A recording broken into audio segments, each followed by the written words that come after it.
পিরোজপুরের সাবেক ছাত্র দলনেতা সাবেক শ্রমিক দলনেতা শেখ মোহাম্মদ নাজমুল হুদা ডালিমের বিরুদ্ধে ষড়যন্ত্রমূলক মিথ্যা ও অসত্য তথ্য দিয়ে দলীয় ট্যাগ ব্যবহার করার কারণে প্রতিবাদ ও সংবাদ সম্মেলন করেন পিরোজপুর থেকে মাইনুল ইসলাম মামুনের তথ্যচিত্রে থাকছে বিস্তারিত। অবগতি সাথে দেখছেন যে বেশ কিছুদিন যাবৎ একটি স্বার্থন্বেষী ও ষড়যন্ত্রকারী মহল রাজনৈতিক এবং সামাজিকভাবে আমাকে হেয় প্রতিপন্ন সহযোদ্ধাদের সাথে কাঁধে কাঁধ মিলিয়ে আমি রাজপথে সক্রিয় ভূমিকা পালন করেছি।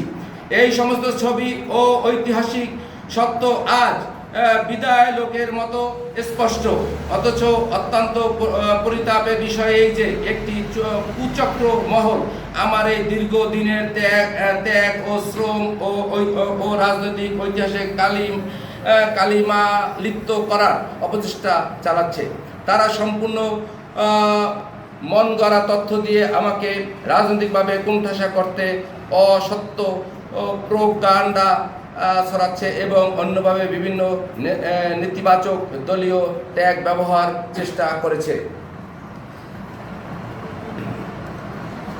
আমি দ্বিত্বহীন কণ্ঠে বলতে চাই, এই যে অপপ্রচার সম্পূর্ণ মিথ্যা, উদ্দেশ্য প্রণোদিত এবং রাজনৈতিক প্রতিহিংসামূলক, এর সাথে বাস্তবতার দূরতম কোনো সম্পর্ক নাই। এই সংবাদ সম্মেলনের মাধ্যমে আমি নিম্নোক্ত দাবি ও স্পষ্ট পেশা অন্যতম, আমার বিরুদ্ধে যে সমস্ত মিথ্যা ও অসত্য তথ্য ছড়ানো হয়েছে তা অবিলম্বে প্রত্যাহার করতে হবে।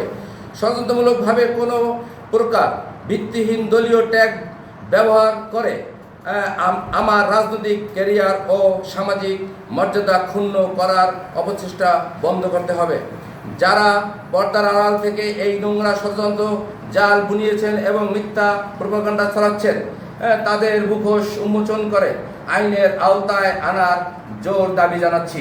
উপস্থিত সুধীবৃন্দু ও সাংবাদিক সমাজ, কোনো ষড়যন্ত্র আমাকে সহ ও অন্যায় পথ থেকে বিচ্যুত করতে পারবে না। তাদের অতীতেও যেমন রাজপথ ছিলাম, আগামীতেও সাধারণ মানুষের অধিকার রক্ষায় এবং দলের সুসংগঠিত অগ্রযাত্রার নিজেকে উৎসর্গ করে যাব ইনশাল্লাহ। আমি এই অপপ্রচারের বিরুদ্ধে তীব্র নিন্দা ও ধিক্কার জানাই এবং এর সাথে আপনাদের লেখনীয় মাধ্যমে প্রত্যেকটি জনসম্মুখে তুলে ধরার আহ্বান জানাচ্ছি।